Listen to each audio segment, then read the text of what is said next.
पर जो आज जो टॉपिक मैं आपके सामने लेके आया हूँ वो है आर्टिफिशियल सिलेक्शन। हम इससे पहले नेचुरल सिलेक्शन पर टॉपिक पढ़ चुके हैं और हम ये जान चुके हैं कि नेचर किस तरह से फिट तरीन ऑर्गेनिजम्स को सर्वाइव करवाती है और इस तरीके से वो स्पीशी को सर्वाइव करवा रही होती है। मगर हम ह्यूमन बीइंग जैसे जैसे ग्रो करते चले जा रहे हैं, जैसे जैसे हम साइंस में तरक्की करते चले जा रहे हैं, हमने भी बहुत सारी सिलेक्शन प्रोसेस शुरू कर ली है।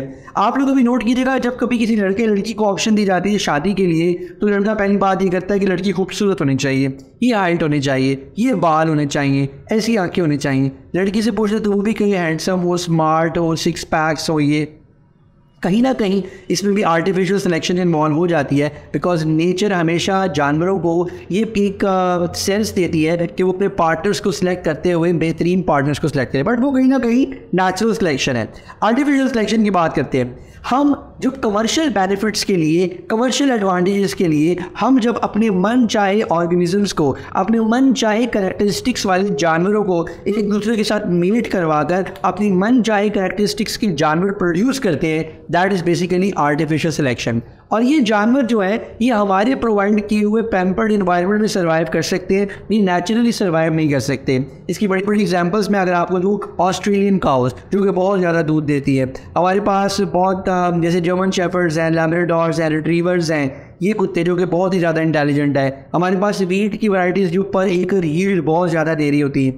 अब ये नेचुरल एनवायरनमेंट के अंदर सर्वाइव नहीं कर सकते। ब्रॉयलर चिकन ये नेचुरल एनवायरनमेंट में सर्वाइव नहीं कर सकते, हमें इनको सर्वाइव करवाने के लिए खुद पैम्पर्ड एनवायरनमेंट देना पड़ता है। इनकी आज एक प्रॉब्लम आती है, that is inbreeding problem. Inbreeding, जब ये आपस में ही बार बार मेट करते चले जाते हैं तो इनके कुछ ऐसे एलील्स जो कि डिजीज्ड एलील्स होते हैं वो मैक्सिमाइज होना शुरू हो जाते हैं। और हम इसमें, अब मैं आपको एक एग्जांपल देता हूँ जिसमें आपको पता चलेगा कि हम अपने डिज़ायर्ड एलील्स को कैसे मैक्सिमाइज करते हैं। फर्स्ट करो कि आपका डेयरी फॉर्म है और आपकी काउज वहाँ पर रूटीन में जो दूध दे रही है वो 30 लीटर्स ऑफ मिल्क है, वो रूटीन में 30 लीटर मिल्क देती है। आपको आपका वेटरनरियन आके बताता है कि सर हमारे पास 5 से 6 ऐसी काउज हैं जिनकी मिल्क एवरेज डेली की 38 लीटर्स तक जा रही है। 38 litre is very good average. आप सोचो कि यार अगर मेरे पास 500 गाय 38 लीटर मिल्क देने वाली हो तो कितना बेनिफिट होगा। उनका खाना भी सेम, उनके मुलाजिम भी सेम, उनका रहने का जगह भी सेम, और पर काउ आपको 8 लीटर ज़्यादा मिल्क दे रही है तो 500 तो बहुत ही ज़्यादा देंगी। आपका मैथ तेज है। सो आपकी हमेशा कोशिश होगी कि आप ब्रीडिंग में उन काउस को स्पेशली यूटिलाइज करें जिनके पास 38 लीटर ऑफ मिल्क की कैपेसिटी है। अब सवाल ये पैदा होता है कि जब बाकी की गायें आपको 30 लीटर्स मिल्क दे रही थी तो ये वाली काऊ, कुछ खास काऊ आपको ज़्यादा मिल्क क्यों देना शुरू हो गई है। तो बेटे याद रखो, उनका मिल्क प्रोडक्शन का जो जीन था, उनके मिल्क प्रोडक्शन जीन के अंदर म्यूटेशन हो गई होगी, और हमारे लिए म्यूटेशन बहुत बेनिफिशियल है जिसने हमारी यील्ड बढ़ा दी। अब आप जब इसको इंसेमिनेट करवाओगे, इंसेमिनेशन ये होती है कि आप अपनी इस गाय को प्रेग्नेंट करने के लिए इंपोर्टेड बुल्स का सीमन मंगवाओ, ये ऐसे पैटिगरी बुल्स का सीमन मंगवाओ जिनके एलील्स की कैरेक्टरिस्टिक्स के बारे में आपको पता है। तो फॉर एग्जांपल आप इसके लिए एक ऐसे बुल के स्पर्म्स लेके आते हो जिसकी मदर के पास 50 लीटर मिल्क देने की कैपेसिटी थी। She had the capacity to give 50 liters milk per day. That may be an Australian or some, very good breed cow, right?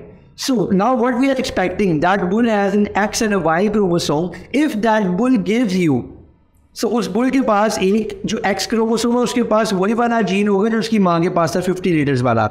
If by all means fertilisation के बाद आपके पास एक part mother का आ गया, एक पार्ट फादर का आ गया, अगर ये फीमेल पैदा होती है तो हमारा बुल जो है वो कंट्रीब्यूट कर देगा 50 लीटर मिल्क देने वाला जीन एलील, और हमारी जो काऊ है वो कंट्रीब्यूट करेगी 38 लीटर मिल्क देने वाला एलील। अब हो क्या सकता है, कंप्लीट डोमिनेंस हो सकती है। हो सकता है 38 लीटर मिल्क वाला एलील कंप्लीटली डोमिनेट कर जाए और आपकी जो आने वाली गाय है उसको 38 लीटर मिल्क दे रही हो। So it's not a bad situation, still आपके पास 38 लीटर मिल्क तो आया है। अगर बुल का ये वाला एलील कर जाए, डोमिनेट कर जाए तो 50 लीटर्स तो एकदम से बहुत ज़्यादा, कहाँ आप 38 लीटर पे खुश हो रहे थे और कहाँ आपको 50 लीटर्स मिलना शुरू हो गई। अगर इनकम्प्लीट डोमिनेंस होती है जिसमें पार्शियल डोमिनेंस और को डोमिनेंस हो सकती है। सो पार्शियल में हो सकता है एक थर्ड इफेक्ट आ जाए जिसको कि हम कंबाइंड इफेक्ट कहते हैं, जिसको कि हम ब्लेंडिंग इनहेरिटेंस बोलते हैं। उसमें ये 50 से भी ज़्यादा दूध देना शुरू होता है तो मज़े हो जाएंगे बहुत ज़्यादा। और इनकम को डोमिनेंस अगर हो जाए इनकम्प्लीट में तो क्या हो सकता है, जो हमारी मिल्क रेशियो है वो इन बिटवीन 38 to 50 लीटर्स आएगी। सो 50 और 38 के दरमियान 45 लीटर्स भी मिल्क आपको आ रहा हो तो it's a good situation, it's a win win situation. So this is how we tend to maximise the alleles, the required alleles. अगर आप मीट काउ पे लेते हो तो आप ऐसी गाय सिलेक्ट करोगे जिनका बहुत कम टाइम में बहुत ज़्यादा वजन बढ़ रहा है। और इसकी कुछ बड़ी बड़ी एग्जाम्पल्स हैं, ब्रॉयलर चिकन, लेयर चिकन जो कि बहुत ज़्यादा वजन बढ़ाती है, जो बहुत ज़्यादा अंडे देती है। उसके अलावा मिल्किंग काउ एंड गोट्स, ऐसी बकरियाँ और गाय जो कि बहुत ज़्यादा दूध देती है। हाई यील्डिंग क्रॉप, ऐसी फसलें जिनकी पर एकड़ यील्ड, पर एकड़ पैदावार, that is too much, that is far more than the conventional breeds। और हमारे पास कुछ इंटेलिजेंट डॉग जो कि नारकोटिक डिपार्टमेंट्स में यूज़ होते हैं, जो हमारे पास हैंडीकैप्ड लोग होते हैं उनको हेल्प करने में यूज़ होते हैं। So this was all about artificial selection. याद रखना आर्टिफिशियल सिलेक्शन में whatever we do is for our commercial benefit, nature has no benefit in it। ये ऑर्गेनिज्म आमतौर पे वीक होते हैं मगर हम उनसे खास तरह का कमर्शियल परसूट ले रहे होते हैं और इसमें इन ब्रीडिंग प्रॉब्लम्स भी आते हैं।